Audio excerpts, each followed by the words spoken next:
I'm Andrea Butcher, and this is Being at Work. Being a leader is hard. So on this show, I set out to talk with experienced leaders to learn from their pivotal moments, how they led through the challenges we can all relate to but are often unheard. Today's guest is Mona Euler, founder and president of My Healthcare Advocate. As you'll hear in Mona's story, her initiative and ability to use her experiences have led her to the exciting place she's in today. She is an inspiration to go after it and believe in yourself.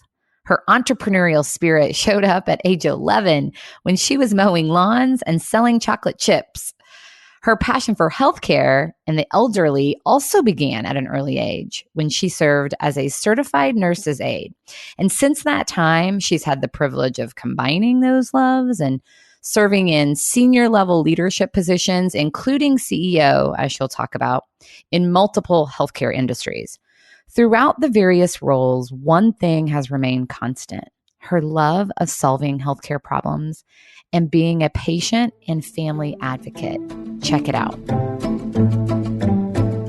I think it's important because to talk about where I am now, you have to go back to all of my experiences because I think they really lead up to that. And it's very similar to a lot of people, I believe. My background is all in healthcare. It started, as you said, at an early age, at age 16.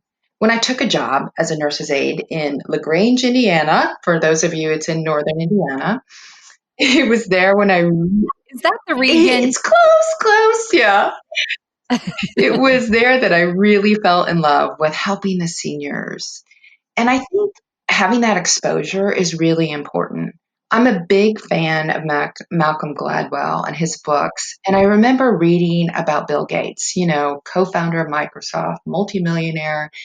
He was a bright student, but he was given the opportunity to work on a computer anytime that he wanted. And he just loved the computer. He loved the programming. And looking back, if he had not at an early age had that exposure, I don't know that he would be where he is today. And he went on, at the age of 17 to found his first company and make $20,000. I don't know for me, if I hadn't taken that job as a nurse, if I would have known that I want to be a nurse and I want to help people.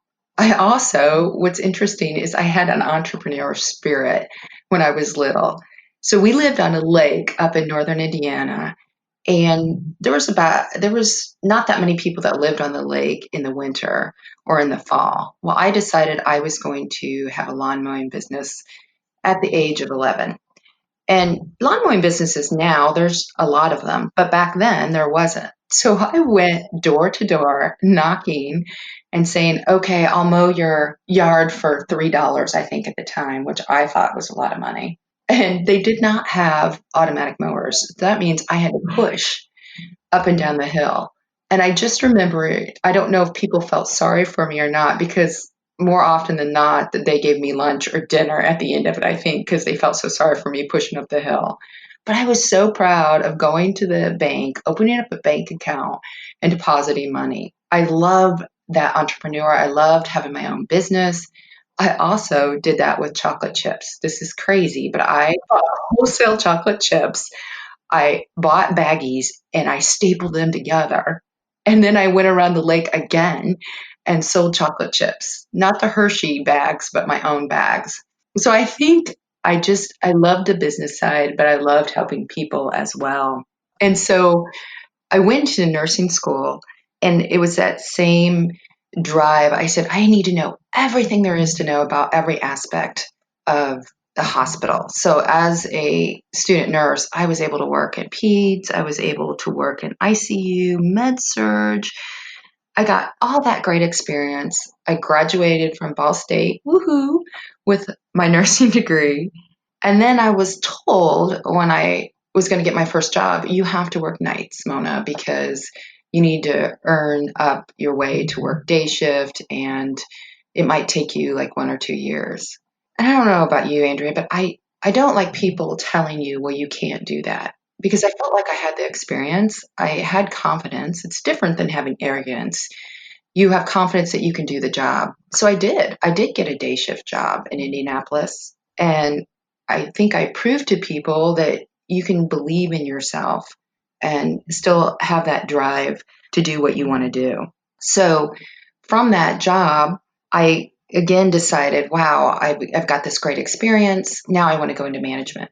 So I went to the leadership at the hospital and said, I want to go into management. I want to take that next step into leadership. And again, they said, that's great, Mona, but you're going to have to wait 2 to 5 years because these positions, you have to wait till someone retires.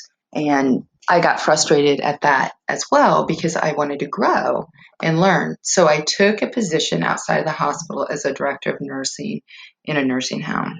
Oh my goodness. We all have those jobs, right? That we never forget because they're so hard. And my hat's off to all those director of nursing in the nursing homes. I was 26 years old. I was supervising people that were over, half my age. It was not in the best area of town. The first 3 months of my job, I never got a full night's sleep because the beeper would go off. And we had beepers back then, by the way. The beeper would go off at 2 or 3 in the morning. And it was a hard job. I mean, really hard. I learned a tremendous amount and I just kept going. I didn't think about giving up because I was growing, I was learning, and it really paid off. I was able to turn it around, get the facility functioning, get the staff, on the right level. And then another position became available as director of case management in a hospital. This was a different side than I've ever done. I had done the clinical, but I hadn't really done the business side. And so I took the director of case management at Kindred Hospitals, and it was sort of a pivotal moment in my life because now I understood there's a business side to healthcare. We all think, oh, it's the clinical, it's the caring, but it's a business. I found when I was working with clients and patients, it was heart wrenching for me because these are people that had worked their whole life and assumed that Medicare and their insurance was going to pay, and their life savings were sometimes depleted because they don't pay if you need custodial care. They don't pay if you need help ambulating or you need just help taking your medications. At that point, I felt like I needed to do something to help people in the business side of healthcare as well to navigate those complexities because these people were lost. So, with the director of case management, we talk about opportunities in your life. And I think you need to seize on those opportunities as they come, even though you're scared. There was one, I had been there for about a year, really enjoyed the job, was still learning. And then they were creating a chief operating officer at that time. And I thought, well, I should apply. It's a chance to grow, it's a chance to learn even more. So I got the position. I was in that position 9 months, and then the CEO position became available. Now, this was big, right? I was confident, Andrea, but I was scared. I mean, I was pretty young at that time. I was 29 years old. And I remember them saying, why do you want this job? And the first thing out of my mouth says, because I think I can do it. So they had flown in an individual from the East Coast, and he was going to interview me for an hour, and then he had to go to the airport. So I sat there in my suit, with butterflies in my stomach, and he proceeded to talk for 45 minutes, about himself, about the company. And I thought, he's going to leave and not know that I really want this job. So I stopped him at about 10 minutes to. I can't believe I did this, but I stopped him and I said, I don't mean to be rude, but I really have something to say. And I want to make sure you know that I can do this job and why I can do it before you leave. And I remember his mouth sort of dropping down, and he let me, talk about my abilities and what I was going to do in that role. Well, I did get the job. I got that CEO job. And that was another really pivotal moment for me. I think because he said I was the first one in the company, it's a nationwide company, the youngest person to become a CEO.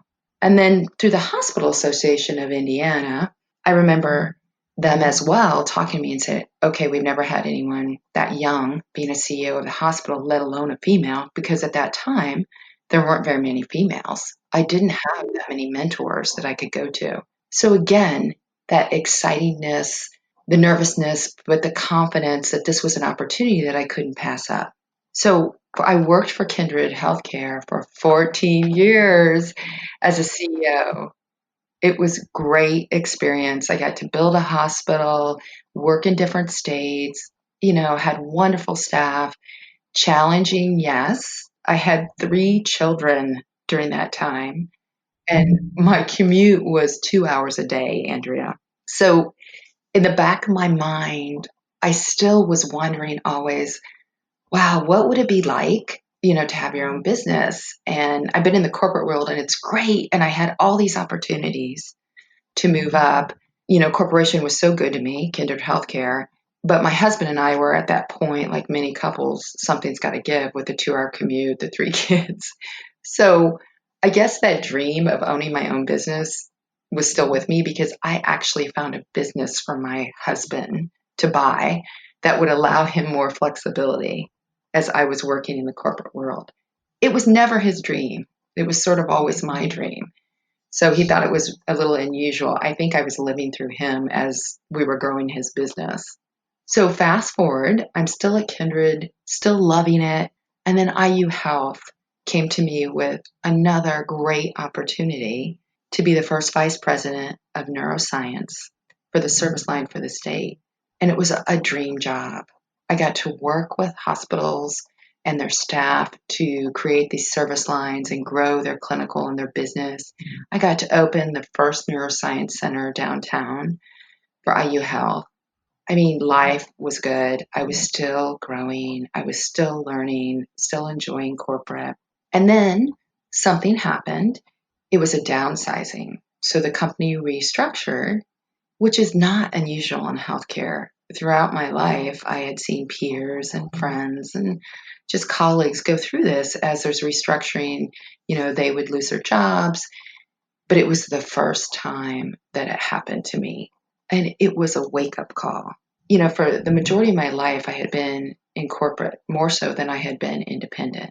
So every day was the same. And I'm sure you're like this too. We get in our routines, right? Get up at 5:30, you have your coffee, you look at your emails, you go to work, come home, and then you're usually on your computer. I was just used to that life, Andrea. That was the only life that I sort of knew because I had risen up so quickly.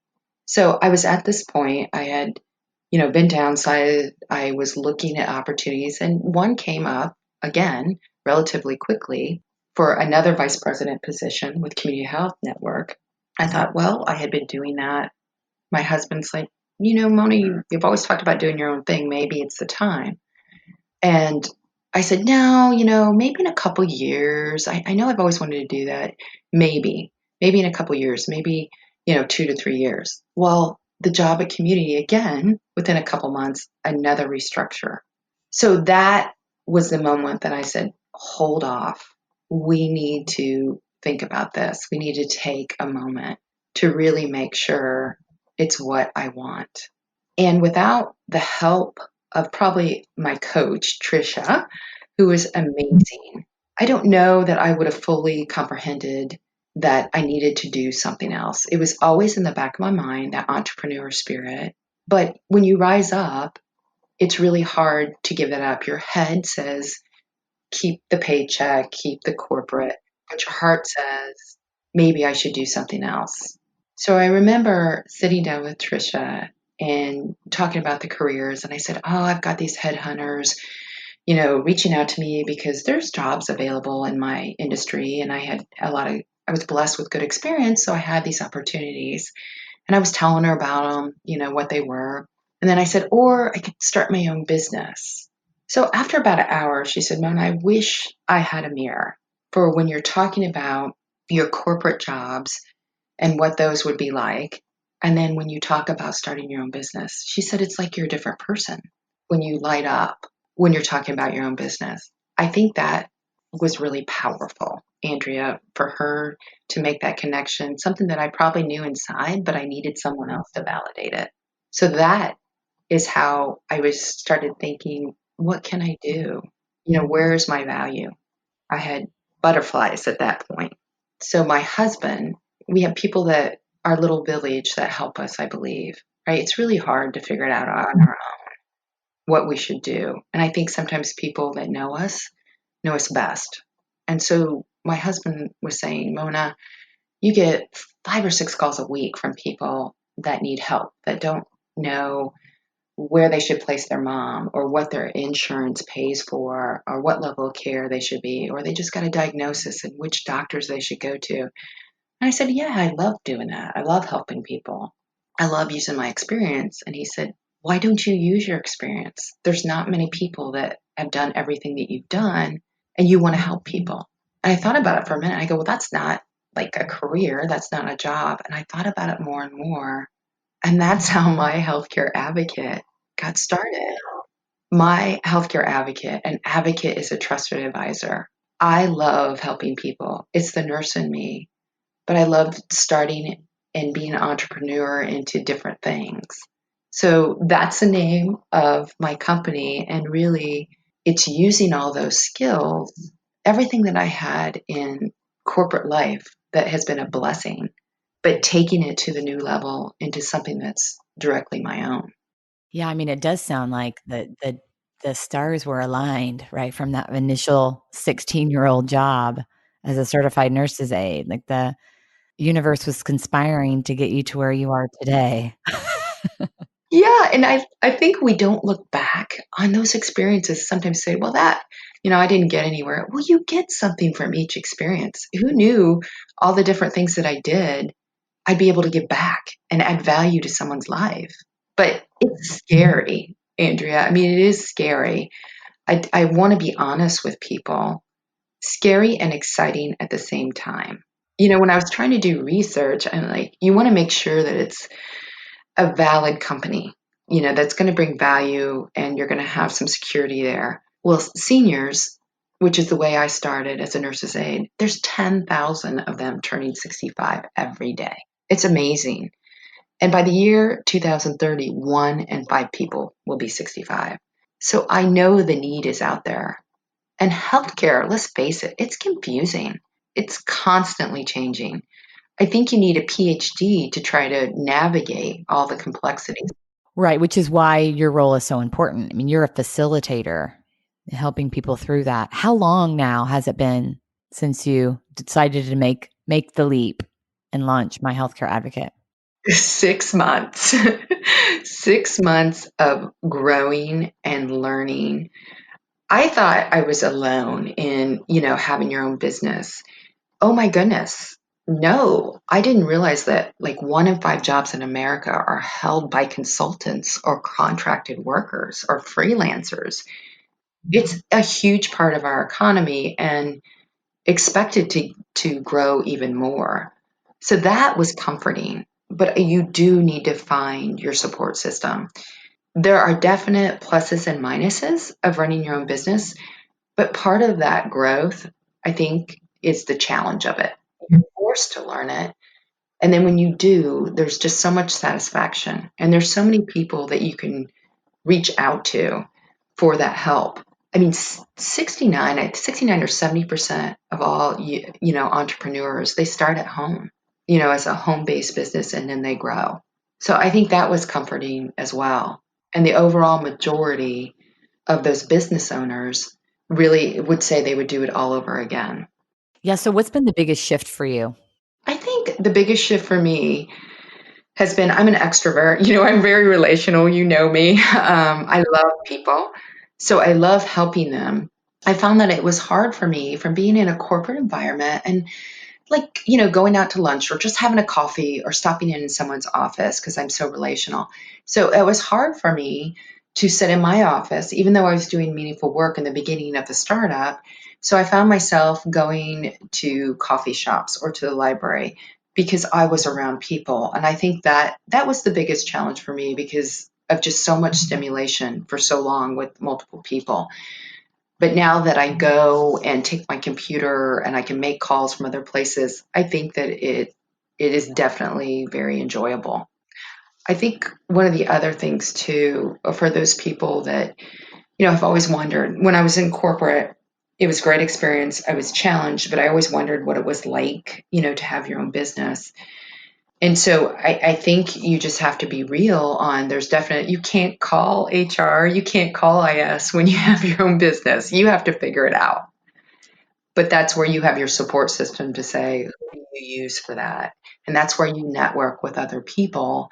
And it feels really good when you solve your website design or you solve some computer issues by yourself. You're learning, you're growing. And I think, the worst thing is to not try it.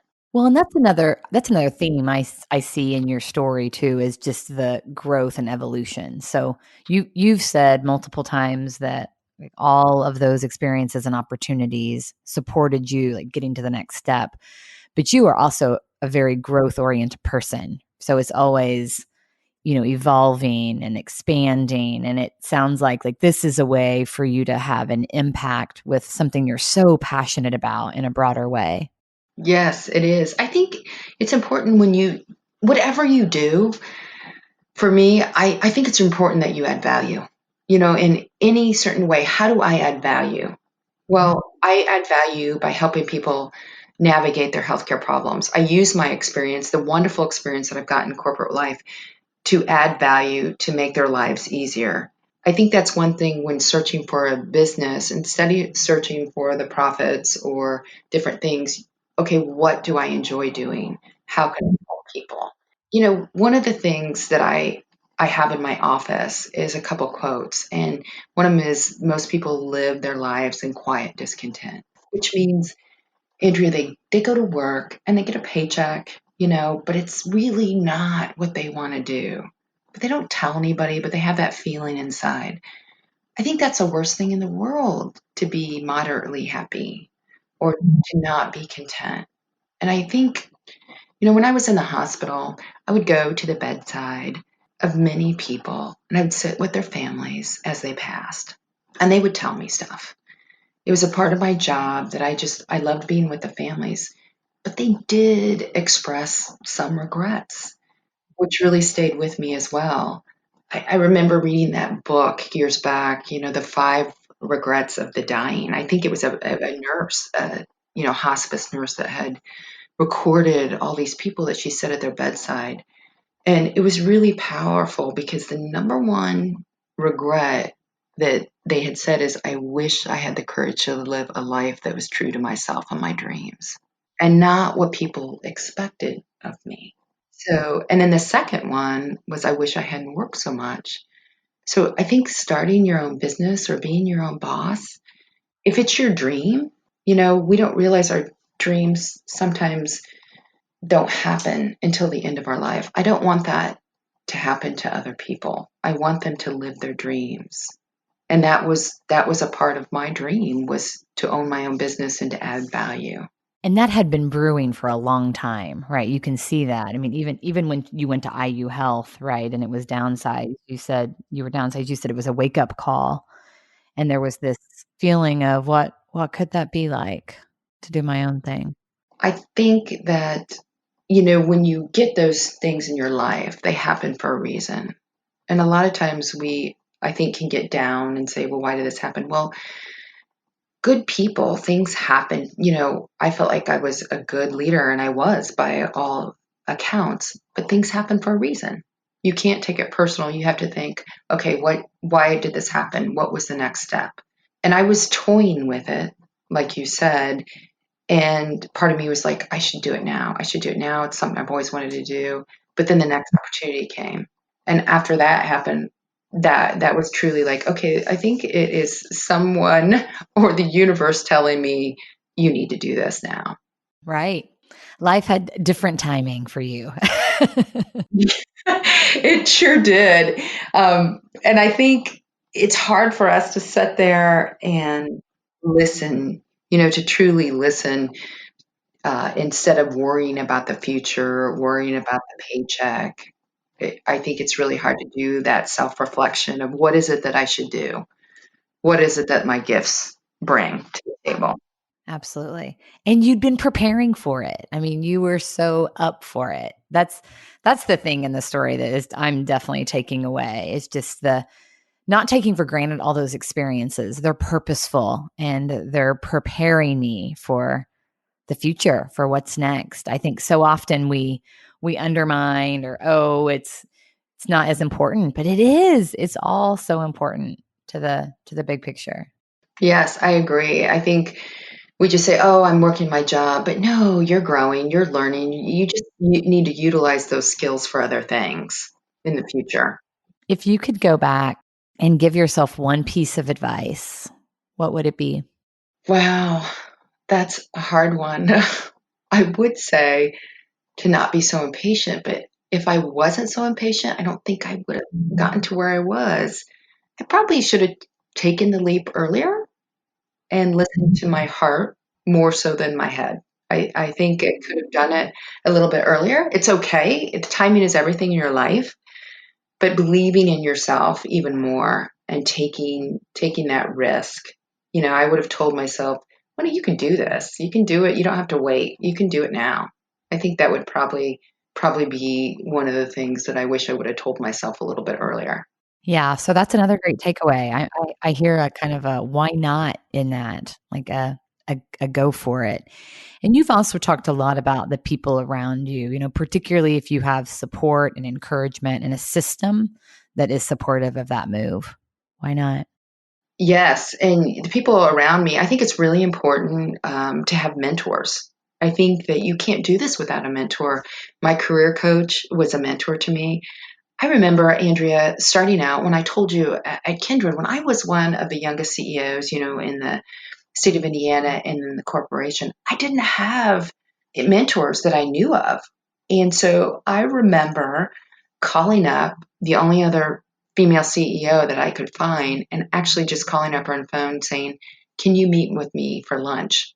And she said, "Oh my goodness, I would love to." But I said, "I need a mentor. I don't know you, but there's not very many female CEOs, and would you mentor me?" And she took me under her wing. But it just took me by surprise that I actually had to go out and find one. There wasn't organizations, around for that. And bless her heart. I mean, she was amazing. So I do think having that support system, talking to other people that are going through it or that have gone through it, and asking their opinions. Starting your own business, I just want to be honest, you fail at some things until you get it right. Whether it's your accountant, whether it's your lawyer, you learn as you go. And there's no other way to do that. That's just part of growing. And so I think it's okay that everything doesn't have to be tied up with a little bow. I don't think it's okay to not reach out. Right. And so I suspect releasing yourself from that is really helpful. Like, very much having a spirit of, like, I am learning as I'm going here. Laughing at yourself, just saying, "I don't have to know it." You know, in the corporate world, if we make a mistake, we just internalize it. We're like, "Oh my gosh, I can't believe we don't." A lot of times give ourselves grace because we want to be perfect. Well, you can't be perfect when it's just you. You have to say, "Oh, I should fire that HR person." Well, it's you. I should fire that marketing person. Well, it's you.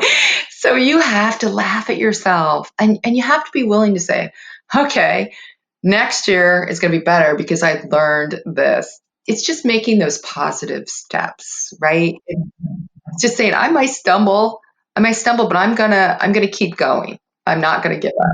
That's such good. That's another great takeaway, is just to not take things so seriously, not take yourself so seriously. Like, give yourself grace, man. Yes, definitely. The positives outweigh the negatives. They definitely do.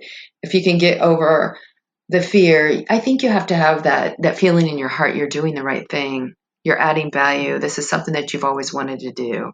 Yeah, and that's another, we've highlighted the, like, taking advantage of all the opportunities, like learning as you go, not taking yourself so seriously.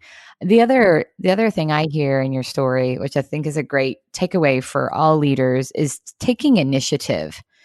You stepped into these opportunities, and just a few minutes ago you were talking about taking initiative to seek out mentors. I mean, so there's also, you are, the way I'm thinking about it is, you're co-conspiring with life in a lot of ways, right? So life's providing opportunities, but you're stepping into them.